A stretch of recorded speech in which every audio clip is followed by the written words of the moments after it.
Well, not live. Anyway, hello, ladies and gentlemen. I am here with Danny Millian of Stinky Socks. He is great. Thankfully, agreed to do this interview with me. Thanks again for doing this, Danny. No problem. So, first order of business. So I believe. So, remind me. So you're 26 now. Since last 24. time. So you're 24 now. How does a 24-year-old become the head guy at Stinky Socks when you're only 4 years older than me? Okay, well, so technically my title is operations manager, so technically second in command, if you want to call it that. But yeah, so I started interning here while I was in college.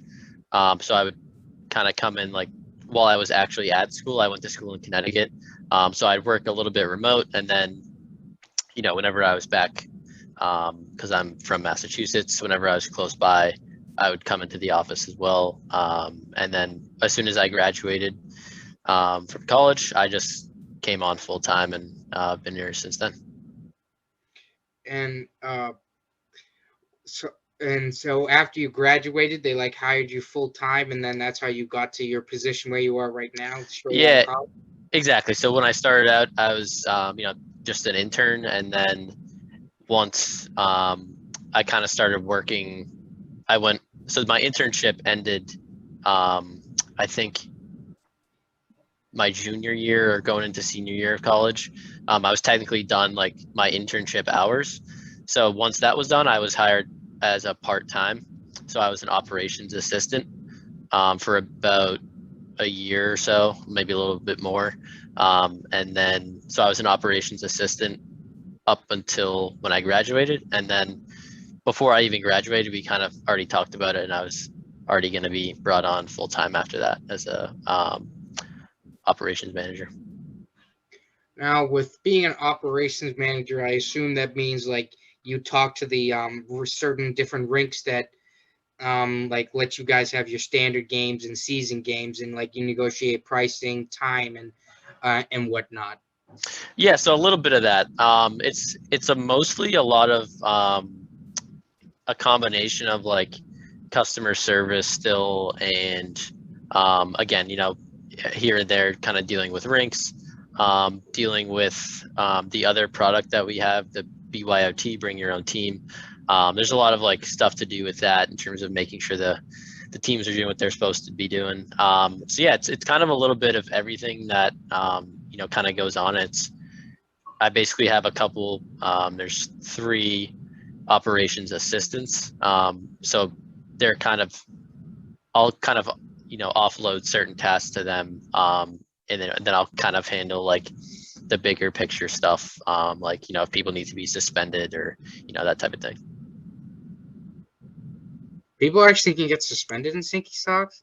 Yeah, for sure. So it definitely happens more in the BYOT games, just because those are more of like the organized format with stats, standings, all that kind of stuff. So that gets more competitive. I'd say probably 95% of suspensions would get done through BYOT, but very rarely there's an issue in a no commitment game. And there's kind of, to backtrack too, there's really not a ton of suspensions that are issued. I mean, you've skated, it's a pretty relaxed format, but yeah, it's definitely more common in the more competitive format.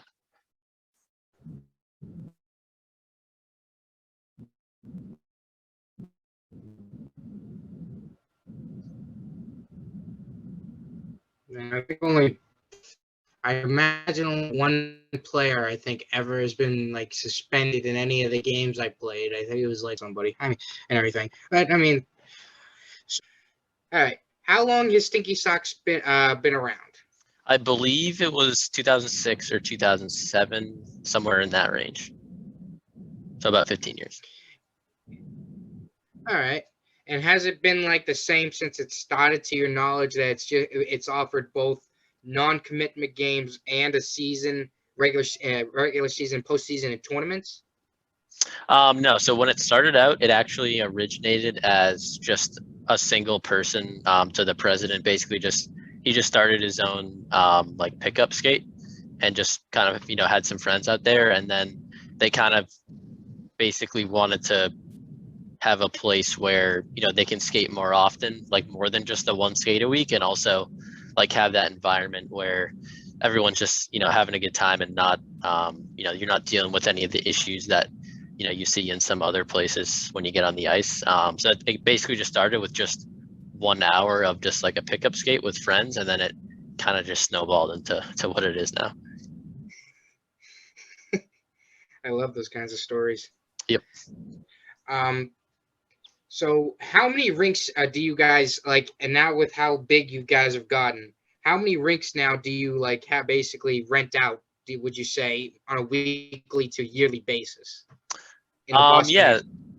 So that's a good question. I could probably just look at it right now. I off the top of my head, I'd probably say a total of maybe 25, with a couple like asterisks on it. So like certain rinks are going to shut down during, you know, the summer, so we don't operate there the whole time. And sometimes we'll operate at a rink, and then for whatever reason, you know, maybe we don't go back there, you know, because of ice times or anything like that. So it's kind of a running list of like certain rinks that we'll go to, but I'd say in general in a calendar year, you're probably at somewhere around 20 to 25 rinks or so. So I've noticed that in some certain rinks, prices kind of vary. It's either 22, 24, sometimes maybe 26. Like what goes into like the pricing reasons for like games? Yeah, it's a good question. So with pricing, it's like you said, it's going to vary on the game. And it, like you said, that range right now is pretty much 22 to 28. So in general, there are pretty much two factors on what's going to determine that. So what rink it is going to play a factor in, you know, how much the cost is, and also what the time of the game is. So, you know, if you have a 7 p.m. game, that's kind of like a prime time game, so that's probably going to be more expensive. Whereas if you have, you know, a 10 p.m. game, then that could be, you know, it's probably going to be less expensive than the 7 p.m.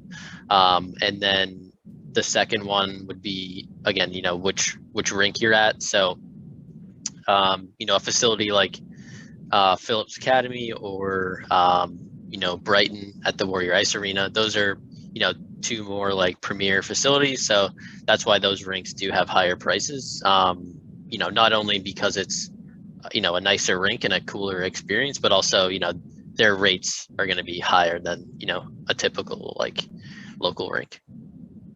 Does the level of the hockey also play into it? So for the most part, no. There could be a reason why, you know, maybe we'd make a certain game a different price, but for the most part, in terms of the level of the game, that's not gonna. It's not like we're making games, you know, more expensive for novice players or vice versa. So that's not really typically the case. Okay. Also, I wanted to jump into like Warrior Arena.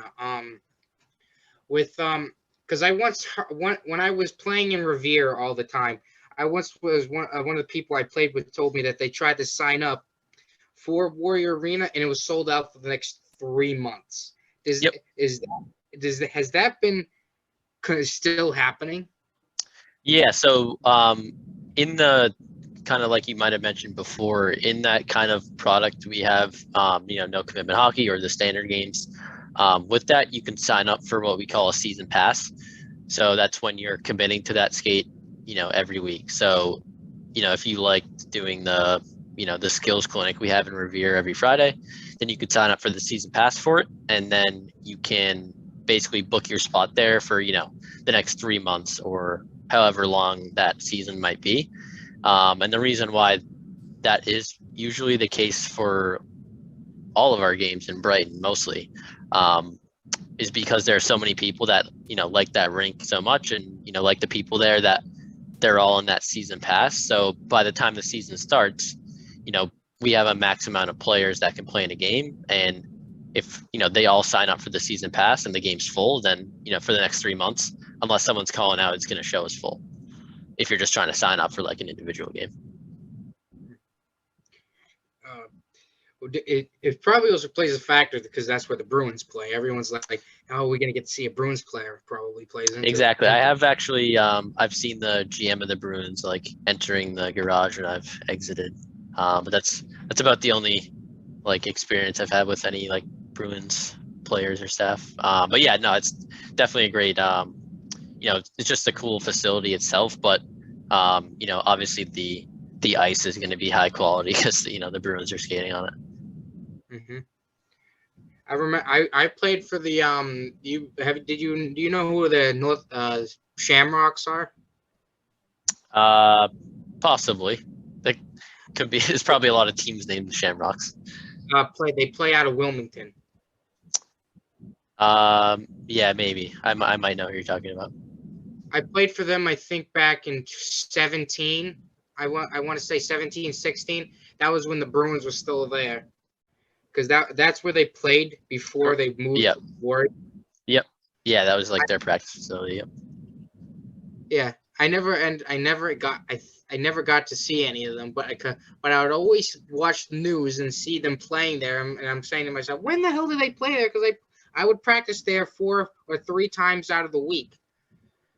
Of course, they're probably there like in the morning or something when you're at school or whatever. But yeah, I've been to that rink before. Yeah, it's one of the ones that they actually take care of it. The ice is good. Yeah, of course. So my next one is how did you guys navigate? Oh, excuse me. Bless you. Thank you. Bless you. How did you guys navigate the COVID-19 pandemic with having to I don't know, just how did you guys navigate that when that hit? Yeah, no, it's a good question. So yeah, it was about, I want to say, so I think the shutdown was March 10th or somewhere around there of 2020, and then we didn't have a game, or we weren't allowed to have games, and we didn't have them up until I believe it was August. I want to say August of 2020. So it was about six months or so. September, August, somewhere around there. So I think it was about 6 months off. So yeah, it was kind of tough. Like in that time, there obviously like I wasn't really working. There were certain things like kind of mini projects to, just try to keep the wheels turning in the meantime. But by no means was I really like having consistent hours. So yeah, I mean, it was kind of a lot of like doing mini project stuff. But yeah, aside from that, it was kind of just, going along with whatever was handed down to me from the boss. As that was Brendan walking in. So once you were started able to have like games again, was it in a limited capacity because certain rinks had like certain restrictions that made it so like maybe players couldn't have as good of experience as they would during the pandemic? Exactly. Yeah. So when we did start back up, there was a lot of, and to be honest, I can't even remember some of the specifics on it just because it feels like it was so long ago, but there was a lot of, like government regulations that obviously we had to abide by. And by that, the two ones that I can think of, or, right at the top of my head that were the kind of the biggest constraints were having to wear a mask at all times on and off the ice. That was a big one. And then also not having the use of locker rooms. Those are probably the two that, definitely affected, whether or not people came back. And, there was a combination of people that didn't want to come back because they didn't want to follow those regulations. And also people that, didn't come back because they didn't, feel it was safe or for whatever reason for themselves or, for someone that they're close with, they didn't want to, get potential exposure that way. So yeah, there was definitely a lot of obstacles once we started back up. And actually now that I'm thinking of another one that was, pretty difficult and was criticized, maybe more than the others, was that there was a certain point I don't think it was right away. It might have been more towards the fall or kind of into the winter of that year, where we actually had a curfew of, it might have been, I think it was 9 p.m. or I think it was 10 p.m. All rinks had to be closed, so like no game could end after 9:50. So that had basically cut down what we had for, availability of ice about like 70%, because, as you probably know, most of our ice time is going to start somewhere between 8:50 and 10 p.m. So anything that started after whatever that time was, I can't remember it, but it kind of put a damper on about 70% of the games that we did have. All right. And would you say that things are like just about almost back to normal 2 years later now? Yeah, I mean the definition of normal kind of doesn't mean anything anymore. Because even today there's still things that are coming up. It's not really 100% gone away. But yeah, I mean overall, I'd say it's pretty close to like kind of a 180-degree turn there in terms of where things were headed. So yeah, I mean we're definitely in a much better spot now. And yeah, things are kind of almost as normal as I think they can be at this point.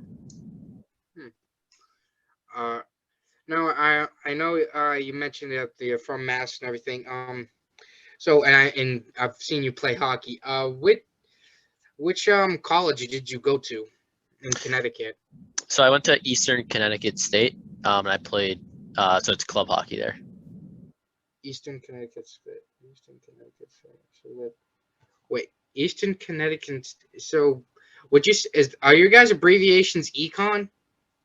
Yeah, some people do refer to it as that. Yes. Oh my god! Why is that? Your division. That's a Division III school, right? No, so it's Division II, but it's club hockey.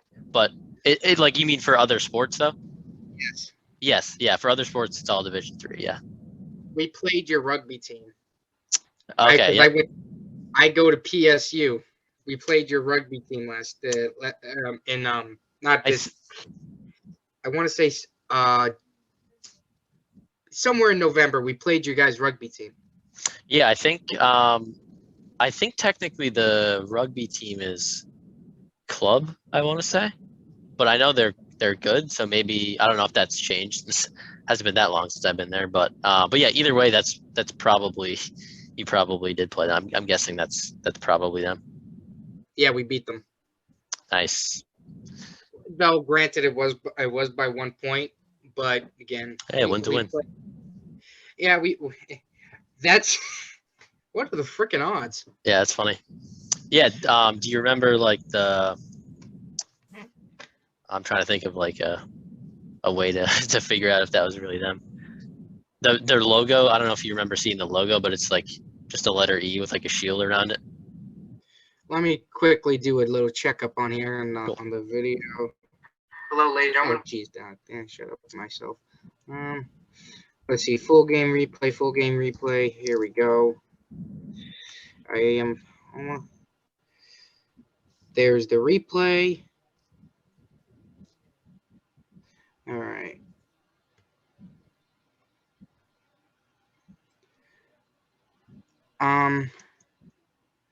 You got the uniforms you guys had on were blue with white pants. Yeah, that sounds right. That was probably them. All right. Wow, that was one hell of a surprise. Yeah, that's a small world. So, do you still you obviously you still play hockey, but do you play on any of the teams in your guys' league system? Yeah, so I have a team that we're actually gonna be starting up next week, but I have my own team that plays in Burlington for Stinky Sox. Oh, and are you guys full by any chance? We are. Damn it. But yeah, if you're looking for a team, you can sign up as a free agent, and then we can try to place you with the team. I don't know if you've already done that or not. I probably will discuss that with you after this in greater detail because I Sounds just good. want to make the right thing because that I sometimes get confused on that one. So, heading into my next question is: are there any plans to maybe expand Stinky Socks into more tournaments? Because I know you guys offer 3 tournaments a year: the Boston one, the Quebec one, and I forget the third one. Is there any plans to maybe in coming years do maybe 5 to 6 tournaments a year? Yeah, it's we're not actively looking to do that, but it's definitely something we've at least discussed. We just had a tournament pretty recently, a couple of weeks ago, and that one went really well, and it was a lot of fun. So we're definitely looking to do more of them. I don't have like a timeline or set plans on doing that, but we're definitely looking to try to do more because those are definitely a good time. All right. And when also pegging off of that, when did you guys start offering the tournaments? Was it like in the past like 5 years, or maybe 2010 range? If you know. Yeah, so I don't know an exact year. I want to say probably around somewhere between like 2013 2015 was probably the first time like tournaments were introduced. That's just a guess. It might be earlier. But I think it's probably somewhere around there. And I don't believe, so kind of going back to, more of a question from earlier, when it started out, it was just no commitment games. I don't think BYOT, the team format, I don't think that was offered until kind of closer to the range I just mentioned, like 2013, 2015, probably somewhere around there. Is also when like BYOT was, introduced. All righty. Now, just a quick little thing. I always like to bring this up. Is there any questions so far that I have not highlighted that you'd like to highlight in the process? No, not that I can think of. No, so far you've covered kind of all the basics that I can think of. So no. All right. So, just wondering, can you is your camera shut off or is it just my screen that's broken? No, my camera's on. Oh, okay. For some reason, I just see a black. I don't see anything. Maybe it's just my screen right now. Besides, it doesn't matter. I can still hear you. All right. So next question. My next question is, I've also remember that you've refed certain games. Is it because did you like how did that come into being that you also did have to do sometimes some ref? You know what I'm trying to say. Yeah. Yes, I do. Word right there. Sorry. Yeah, no worries. Yeah, so first off, nothing from my side. It says that I'm, my screen's on, so I don't think I can change anything on that. So sorry about that. But anyways, to answer the question, part of what I do, a lot of is filling in kind of wherever I need to.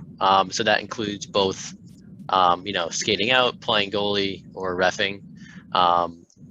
So I didn't start reffing until once we started back up after, August of 2020 or whenever that was.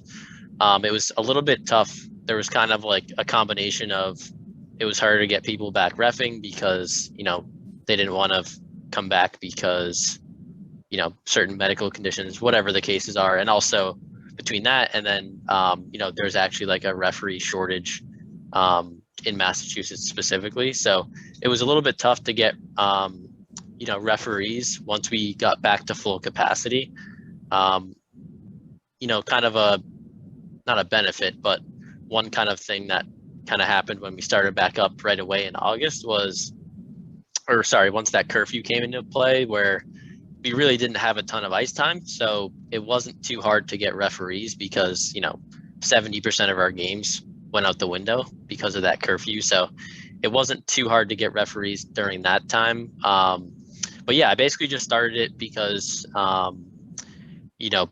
for the no commitment games, you technically don't need to be like a certified referee. If you have like certain qualifications, like obviously I know the game well, I played in college. So like I'm capable of, running the game. But, for the most part, we pretty much would only try to hire people that have like a certain certification, or at least a basic one. And then, with no commitment game, it's pretty straightforward to run. It's kind of almost more like being a game manager than it is a referee. Obviously, everyone's going to make mistakes throughout the game, myself included. So in no commitment games, it's, that little bit more relaxed format where if a mistake is made, nobody's really going to, have too much to say about it, because everyone's just there to have a good time. So yeah, I kind of just started doing it just because there was a need. And then, I started playing goalie when I started interning. Basically just whenever we needed goalie somewhere, like tonight I couldn't get a goalie for a game, so I'm going to go play goalie, just so it doesn't go with only one goalie. So I'm kind of like, I'll just kind of toss myself in wherever I'm needed, if I'm around. Okay. Do you get paid extra by any chance for doing that? No. So for the referee, I get paid like the standard referee rate that we pay everyone. Yeah. And then like, obviously I can just kind of fill in wherever I need to, but yeah, I don't get any special treatment because of that. No paid vacations. Exactly. Good. That's good. Good to know because I was just curious because I know you've ref games in Charlestown and Riviera a couple times, I believe. Yep, that's correct. This is a curiosity question. Is that recently I've noticed that a lot of the games have like concentrated in Somerville on like Saturday or Sunday. Was there some kind of like a major deal that went down with them? Because I know the rink recently came under new management and everything. Like, has like some major deal been signed with them to lease out a lot of games? Yeah, so that's correct. They are under new management. Honestly, like a lot of that kind of like relationships with rinks and that kind of stuff, I'm kind of a little bit out of the loop on that in terms of like what I know specifically, but just in general. So we used to have pretty much those games, but they were in Cambridge, and then obviously the Cambridge rink is now closed. So we kind of just transitioned them over to Somerville, which I think we've even before like under different management. I think we've had similar ice times there as well. So that's kind of the same. So it's not like any specific deal or anything. Okay. I was just curious because I had noticed there was an increase in listings for Somerville. Gotcha. Yeah, it's kind of just taken over Cambridge a little bit in terms of the ice that we had there.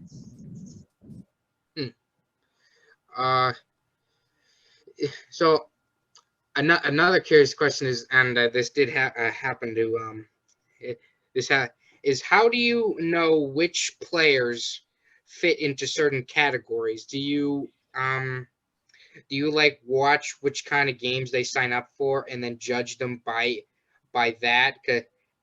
And then you might and then if you have to step into kind of like tell them like, hey, you can only kind of go into this range or this range, or hey, you should probably back up your level and everything.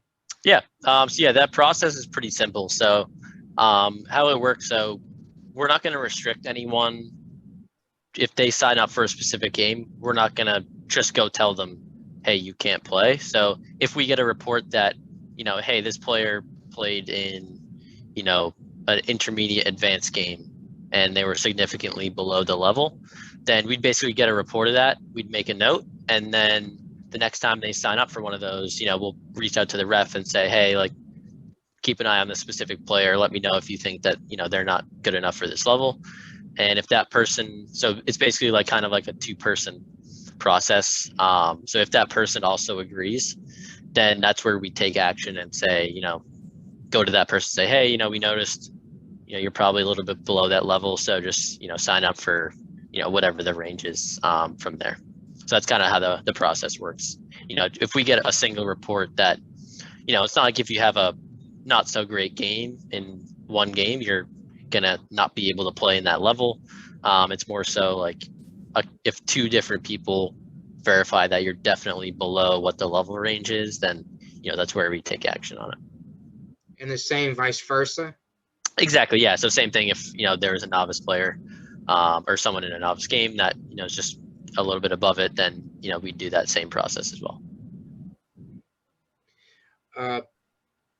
So, how many with the structured season, going back to the bring your own team league, so how do you guys keep track between the goals going like team stats, and do you guys maybe at all at some point may interact into the idea of maybe introducing a Hall of Fame, a guise of Hall of Fame stinky socks? Yeah, no, it's definitely a good idea. But yeah, so all the stats are basically like on the website. You can actually go look at them. It's just this website called Creasy. And then how it works, like how we keep track of it is, so those games have 2 refs and a scorekeeper. So at the game, the scorekeeper does that live during the game. And then, you can just go on the website and look, and all that information will be there. Okay. And do you think the Hall of Fame thing might come in the next couple of years? I'm really curious about it. Definitely not impossible. But yeah, no, I don't think there's anything specific on that in the works. But I definitely like that idea though. And I'd like to be inducted myself one day. Hey, I should be inducted too. I mean, I think I've played at least what 1, 2, 3, what maybe 100 games now, maybe 120. I don't know. We've had some people that have been playing since 2008, so I think they might have you beat. And me. Yeah. Yeah, if they're been doing it that long, they get to go first. But I'm just saying, when my turn comes up, I better get 90%. Yeah, just got to keep going. Oh hell yeah! I ain't leaving this damn thing. I'm enjoying myself. Glad to hear it. I mean, I'm what when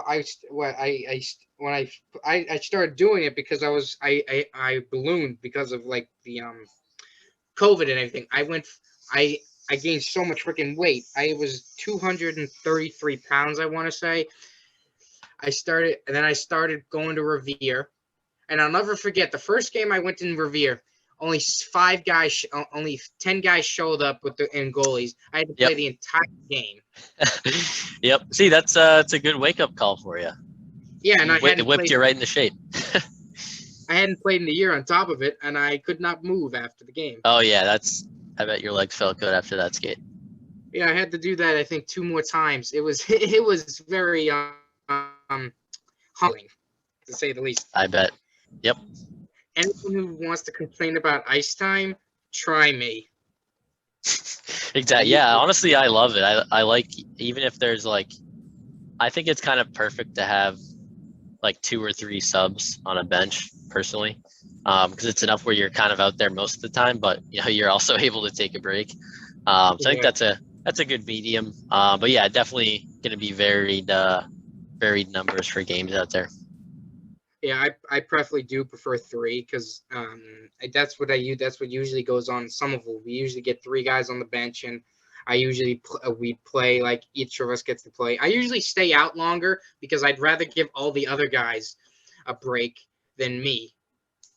Yeah, that's the other thing too. Sometimes I'll go to change, and it's an older player who is asking me to stay out if I can, and I'm definitely able to do that.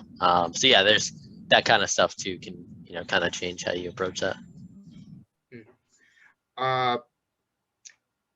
Oh geez, now I just forgot the damn question. It was talking about Hall of Fame. So because of me going to Stinky Socks, I went from 233 to I'm now 190 pounds. Wow, that's awesome. Yeah, good stuff. Yeah, I mean that's kind of I don't have as impressive as a weight change as that. If anything, I've probably gained weight, but I do use it the same way to kind of stay in shape, because I'm pretty much I'm very anti going to the gym for a lot of reasons. So I basically just use it as a substitute for going to the gym, which is what it's there for. So glad to hear you're on the right track on that. I have no idea what I did, but I can see your face now. Oh, that's interesting. I didn't touch anything, so I don't know. I don't know what I did. Okay. Oh, now I can see you. All right. So I guess I'll ask three more questions, and I'll skedaddle because, as you can see, as you saw in everything, I am very wanted. Yes, definitely seems that way. Yeah. All right. So what have I asked? Uh. Oh. So, would you say So what's your title again? Just to remind me. Operations manager. Uh, so would you say it's a very time-consuming job to be that, or or does it come with its perks? Like sometimes, like you might have a very busy day, and then maybe a couple days rest, then a couple busy days, and then again a couple days like not a lot of work. Yeah, so it's kind of like you said on the second half there.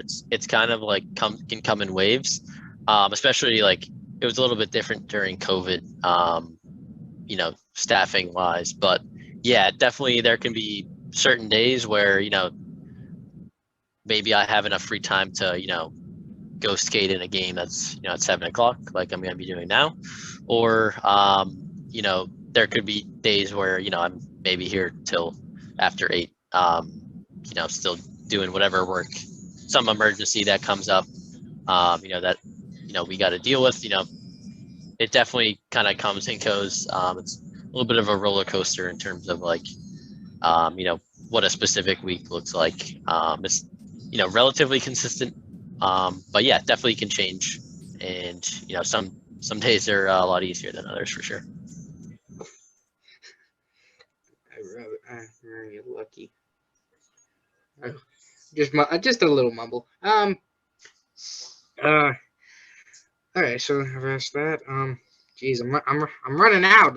Every guy's running out of things on the top of his head. Yeah, I mean, I could just jump in with something. I kind of talked about it a little bit, but yeah, so I started. So I've obviously been skating my whole life, but I didn't start playing goalie until, I believe,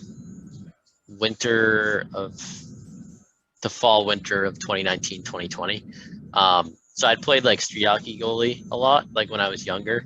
But I never really played on the ice. There was one time in high school where our goalie didn't show up, so I played goalie. So that was, I can't even. So I was on JVB. It was probably like 2014 or so. So I played goalie, and I think we lost like 4-2 or something, which, considering that I'm not a goalie, I think is pretty impressive. So I obviously like kind of had the mechanics down a little bit, but I hadn't played since then. And then I just was able to get. I knew somebody who didn't play goalie anymore and didn't use their equipment, so I got all of it for free, which was if I didn't get all that equipment for free, I definitely wouldn't have started playing goalie just because it's all so expensive. So that was kind of a major perk to let me get out there in net. So I've been probably, again, like it's the same thing with playing goalie where it kind of comes and goes in waves, but I'd probably say on average I'm probably playing once or twice a week. Well, I have been for a couple of years now. Oh yeah, that does bring up a good question. In my I haven't looked at this. So would you say do goalies have to pay, or do they get free? I forget. Goalies are free. And is that because they are in very high demand, I assume? Exactly. So like if we were to charge goalies, I don't think it would be a little bit of a culture shock for them in terms of if you go other places. It's pretty unusual to find places that make a goalie pay. So for standard games, at least, that's not the case. Was there ever a time where you would actually offer like ask goalies to come in and you'd pay them a certain amount?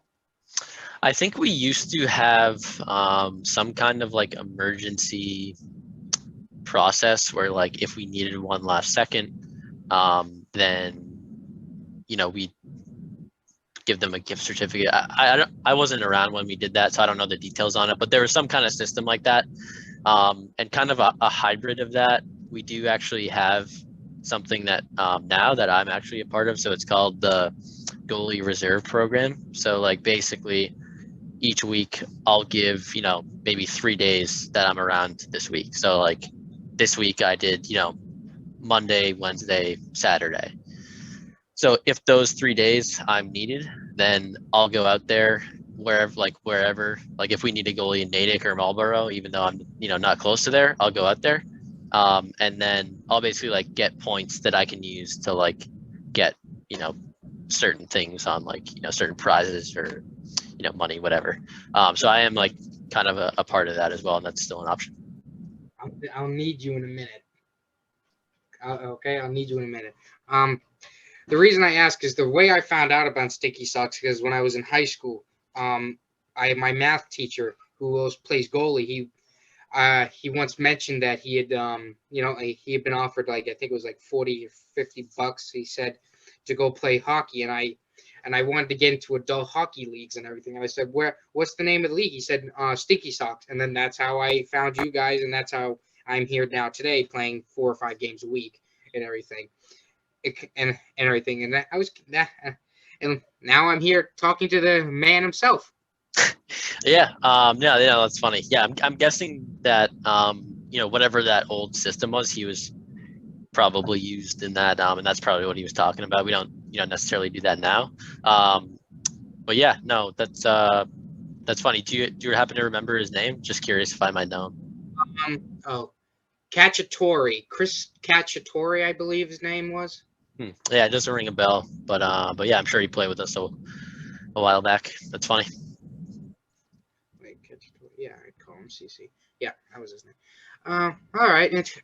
So I guess this will be my wrap up question is do you think would you guys ever get ambitious enough to then become a semi pro league where you guys actually might start offering players money to play in a league and maybe accept sponsorships and try to be like not a too big, but like a league that offers like hockey as more entertainment? Gotcha. Yeah, so I don't think that's it's definitely not impossible. I don't think that's kind of in the um, you know, plans for the future per se. But I mean, we also we're talking about like long term. There's always the thought to maybe expand to different states. Over time, because right now we're only in Massachusetts. And then so we were kind of talking about that, and then obviously like March of 2020 hit, and it was more focused on like keeping the business alive. So you never really know. I guess the short answer would be probably not, but definitely not impossible for that to happen. All right. So thank you again, Danny, for doing this interview. I hope you, ladies and gentlemen, enjoyed. And again, thank you, Danny. This didn't come easy, people. All right, It didn't. No, a lot of technical difficulties. But yeah, no problem at all. And thanks for having me on. Yep. All right. Hope you, ladies and gentlemen, enjoyed. See you next time. Stop it.